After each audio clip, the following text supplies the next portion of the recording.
Hi there. My name is Amy Pistone. I'm from the University of Michigan. And today I'll be talking about teaching the leaders and best, questioning the great man narrative of classical history. And I should explain briefly that the pre-colon part of the title there is a bit of a play on part of the Michigan Fight Song, which describes Michigan students as the leaders and best. So here this is referencing both teaching the, quote, leaders and best in the classroom and also the content of what we teach them, that being the great man narrative of classical history. So without any further ado, let's get going here. So just to make sure we're on the same page to start, I want to establish what I mean by this great man narrative. What I mean here is the tendency, for obvious reasons, for our presentation of history to focus on the major players. As an illustration, I've added the ancient players you can play in Sid Meier's Civilizations 4 through 6.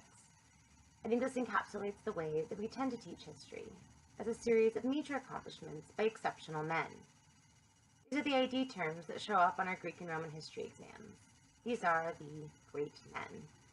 And you can see here we have Cyrus II, Trajan, Justinian I, Ramses II, Julius Caesar, Pericles, Hannibal, Augustus Caesar, and Alexander the Great. In my favorite version, his sort of Playboy Civ 6 version. This is not limited to men per se, though this tends to focus predominantly on men. But we might think of these women here, for instance, as great women, though I think that in some ways, gender is important to any discussion of leadership, and I will return briefly to this topic, though I also hope to discuss this with conference participants, since this is, in many ways, a question with significant contemporary relevance. In the interest of time, let me just say that I understand that there are some obvious reasons that we do this. The first is that we've inherited this model. We've inherited it from historians before us and from ancient historians. We tend to have more information about the great men preserved in the historians that we have than we have about any other characters in the ancient world. Historians and histories focus on the great and marvelous. And here we might think of Herodotus' programmatic statement, that he wrote his history so that things done by people should not fade away over time, and neither should the great and marvelous deeds, those displayed by both the Greeks and the barbarians, have their glory fade. So what's the problem then? What do we lose when we focus on these major figures? We lose the voices of the marginalized. We lose the experiences of women, slaves, and non-citizens. In Athens, we lose the medics and the laborers. In Sparta, we lose the helots, and we lose the authentic experiences of Spartan women, written in their own voices, and instead we settle for whatever voices we can get. And this isn't to say that our field hasn't improved. In fact, there have been loads of significant works trying to get at the non-dominant narratives, looking at the marginalized who are missing when we just look at the major leaders. As just one example, consider the topic of race and ethnicity. Here's a very brief and incomplete sample of works on the topic in the past 20 years, which advances our understanding of those considered racially or ethnically other in the Greek and Roman worlds. So our field and our scholarship is recognizing the problems with this focus on the great men. But when we teach ancient history, we often revert to the great man narrative.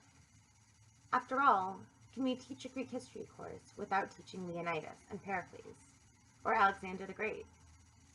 Can we teach a Roman history course without teaching Caesar and Pompey, without the first and second triumvirate? And taking further, can we teach the Iliad without focusing on Agamemnon and Achilles? Can we teach any Augustan age poetry without focusing on the towering figure of Augustus himself?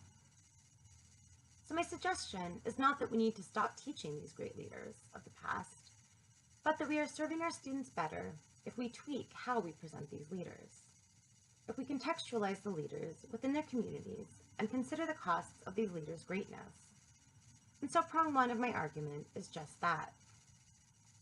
When leaders exercise traditional leadership, what are the costs of their actions? Can we think about ways to teach history with an eye toward the less powerful? So, just as an example, when we teach Alexander the Great, we might cast our students' eyes toward the cost of his military conquest. History doesn't preserve all the voices which might have been critical of Alexander. We don't have any accounts by the families of everyone Alexander killed, to eliminate potential rivals who might challenge his rule. We don't have the voices of the peoples he conquered. We don't have the experiences of the women who would certainly have been subjected to violence, sexual and otherwise, by the conquering soldiers. Here I've just thrown up some of the men whose stories we might focus on. Nearly all of these men are mentioned in Arrian, but do we temper our discussion of Alexander's brilliant military triumphs with stories of the merciless executions, carried out either for strategic purposes or as an example to others who might rebel? Or, as is the case with Clitus the Black, simply because Alexander was at times a drunken and intemperate man. As a further note, and here I'm drawing on an article by Mary Beard in the New York Review of Books, we have many Roman authors who are critical of Alexander, and scholarship has certainly moved in a more critical direction. But I would suggest that popular culture has not. And here I would remind you of the images I showed at the start from Civilization. Many of our students first meet Alexander the Great through pop culture, and if it's through video games, which are extremely numerous as you can see here, then they often encounter Alexander as the greatest military leader of his day, or even of all time. And there's obviously nothing wrong with that. Alexander was a brilliant military strategist and tactician. And so my concern is not to discredit that narrative, but to use this as an example of a place where we can make a small but important intervention. Do we save time at the end of our Greek history surveys to offer these sorts of critiques to our students? Not in the interest of uncritically accepting Roman accounts, but because these sources offer another narrative. When we show our students the voices of dissent, we give credit to those narratives, and we legitimize them. So this then is my first argument. Do we criticize the ancient leaders we teach, and do we offer our students narratives that question the dominant narrative? Do we parrot the propaganda of the powerful people in the ancient world? An easy trap to fall into, to be sure, when most of what survives to us is the narrative that the powerful wanted to tell. As we've all heard, history is written by the victors. But do we work to find and amplify what alternate histories and narratives we can? My second suggestion may be somewhat more controversial, but I think that it is an important one. When we look at ancient sources and ancient history, do we challenge the idea of leadership as we have inherited it? Put another way, how do we even frame the concept of leadership in the ancient world? And so these are the questions I would like to ask in what remains of my talk here. Whose definition of leadership do we use?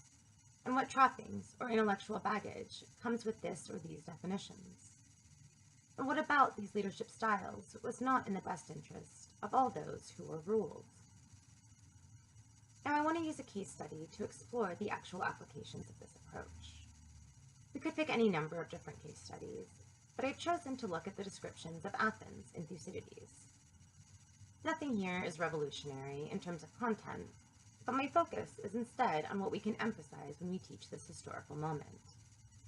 And in the interest of time, I'm introducing this topic in the most cursory manner, though I recognize that there are other opinions out there. And please don't angrily comment on my interpretation here. That said, in sweeping terms, we could approach the Athenians' defeat in the Peloponnesian War as a failure of leadership. I certainly have when teaching this text. The Corinthians famously describe the national character of Athens at Thucydides 170. And we hear that Athens is composed of innovators. They're swift. They take risks beyond their abilities, and they are daring beyond good judgment. They're unhesitating. They're away from their homes, conquering others. When they conquer their enemies, they take advantage of their momentum, and when they are defeated, they give ground as little as possible. In short, Thucydides tells us, they are born to never allow themselves to be idle or rest, and never to allow others to either. If we examine why Athens lost the Peloponnesian War through the lens of this national character, we can see ways in which the Athenian leadership was, in a sense, a little too Athenian. Rather than deliberating and being content with what they had, Athens overreached and acted in ways that undermined their war efforts. They tried to expand too much in Sicily, and they took risks beyond what good judgment would dictate. In short, we can see how a great deal of Athens' eventual loss can be traced back to a specific type of flawed leadership. Leadership that was flawed in this peculiarly Athenian way. But what of it? What does this contribute towards teaching modern leaders and modern leadership? I've long felt that one of the great merits of classics is that it displaces the important humanistic questions into a context that is distant enough for us to engage with, without bringing our personal ideological baggage. We can start in the ancient political context and take what seem to be positive leadership characteristics, but explore the ways that these traits can in fact be a detriment to the civilizations and people who exhibit them. Then, when we turn to a modern context, this perspective can help us critique our own systems in a way that might not otherwise be possible. So as I close then, I would like to offer just one possible application of Thucydides to the modern world. The traits that the Greeks associated with a leader are not so different from the ones that we associate with a leader. These are the sorts of traits that Google suggests are associated with a great leader in the modern world. You can see here energy, courage, experience, the ability to win, the ability to respond to a crisis, toughness, decisiveness, persistence, a singular vision, the ability to influence people, powerfully passionate.